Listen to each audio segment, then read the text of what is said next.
purihin ang dakilang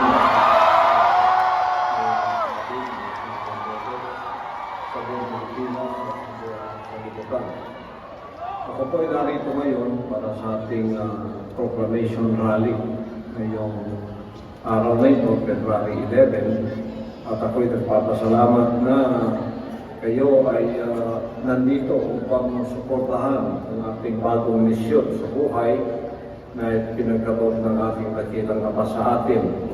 So dito po sa NCR, nasa Inaris Gym tayo, Pasig City, sa Luzon, sa Sindalan Gym, San Fernando, Pampanga, Barangay Colambis Gym, naman sa Kasiguran, Sorsogon, at sa Visayas, sa GNJ Basketball Court, Deluan, Cebu, Barangay Macabog Gym, Ormoc City, 3K Sports, Sincam, Bacolod City, at San Miguel Gym, Iloilo City. Sa Mindanao naman po, sa Barangay Lower Ticayas, Dipolog City, Barangay Santo Domingo Gym, Coronadal City, Barangay Lapasan Gym, Cagayan de Oro City, at Capitol Gym sa Butuan City. Sa Davao City po, diyan sa Barangay Cogon Gym, Bicol City, Toril Gym, Davao City, Barangay La Pilipina Gym, Agum City. Mahalaga po ang araw na ito pagkat ngayon ang opisyal na paglulunsad natin sa kandidatura ng inyong pastor. Maraming nagtatanong sa inyo bakit pumunta tayo sa ganitong panibagong misyon ng hinirang na anak. Alam ninyo, ang aking pong calling at ang lahat ng aking mga layunin at lahat ng mga kaganapan sa aking buhay, itong lahat ay may basbas at may kalooban ng dakilang Ama. Kaya ako po ay magpapasalamat. Ako ay nauunawaan ninyo ay ang panahon natin ngayon ay glorification era. Ito ay kabahagi na ng glorification era na mayroong mga panibagong misyon na binibigay ang dakilang Ama sa akin na kung minsan ay hindi pa natin nauunawaan sa pasimula. Ngunit ang direksyon ng aking buhay ay talagang papunta doon na kahit ako sa pasimula ay hindi ko nga alam. Ngunit ang sabi ng banal na aklat,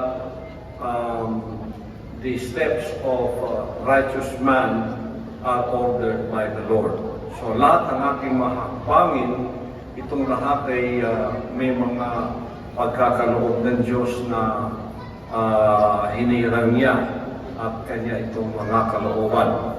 Tulad nung ako ay nasa pasimula pa lang ng aking paglilingkod, ministry, ako ay nasa denominasyon.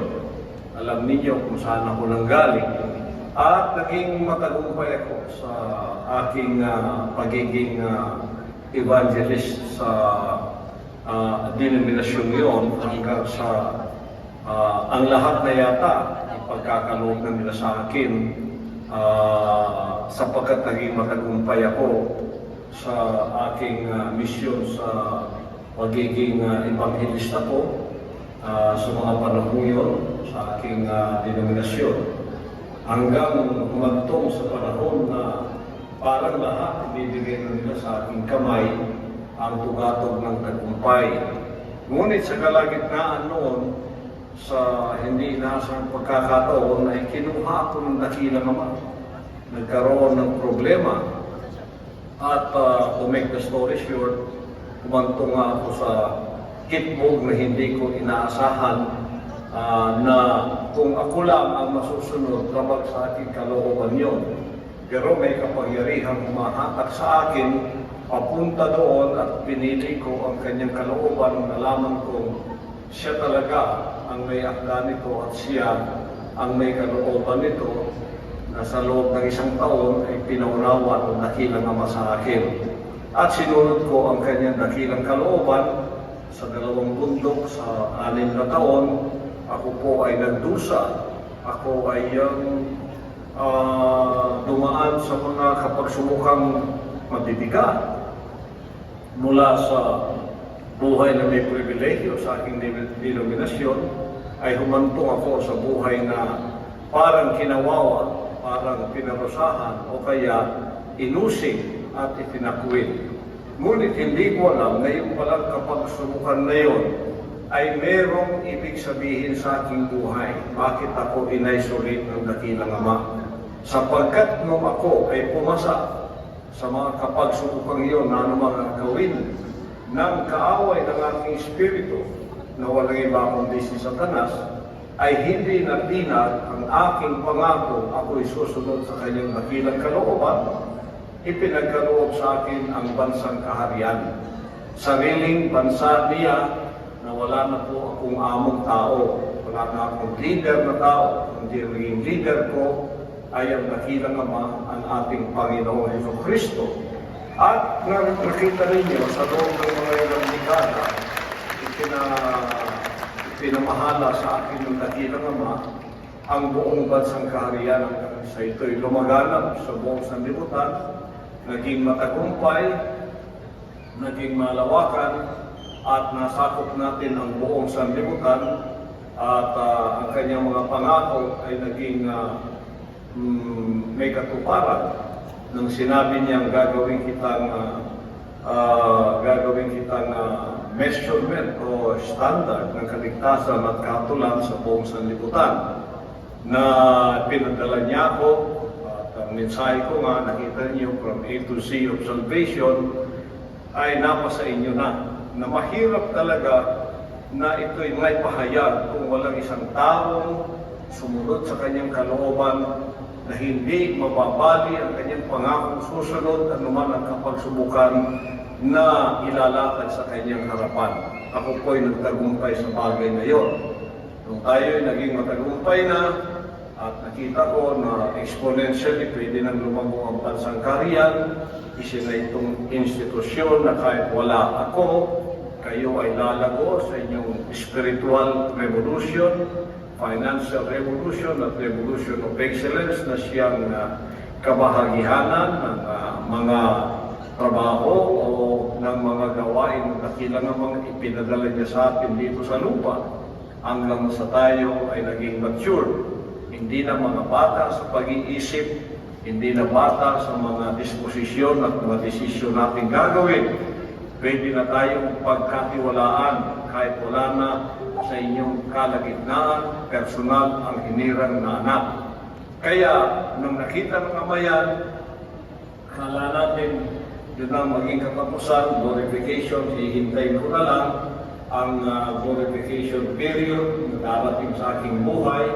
At habang wala pa yun, I will just enjoy the fruit of the labor of the ministry. At ang aking saganang akin, ako ay pupunta na lang sa mga dako na kung saan meron tayong mga lumalagong mga gawain habang ako ay naghihintay sa takdang panahon ng glorification. Hindi ko alam na merong ibang plano ang Ama, kaya nagkaroon naman tayo ng hindi inaasahang problema. Hindi inaasahang problema nung pasimula ito sa Hawaii noong 2018 hanggang sa kasalukuyan. Nakita ko ang aking sarili sa isang kalalagyan na hindi ko inisip na ako ay makakapunta sa aking kinalalagyan sa ngayon.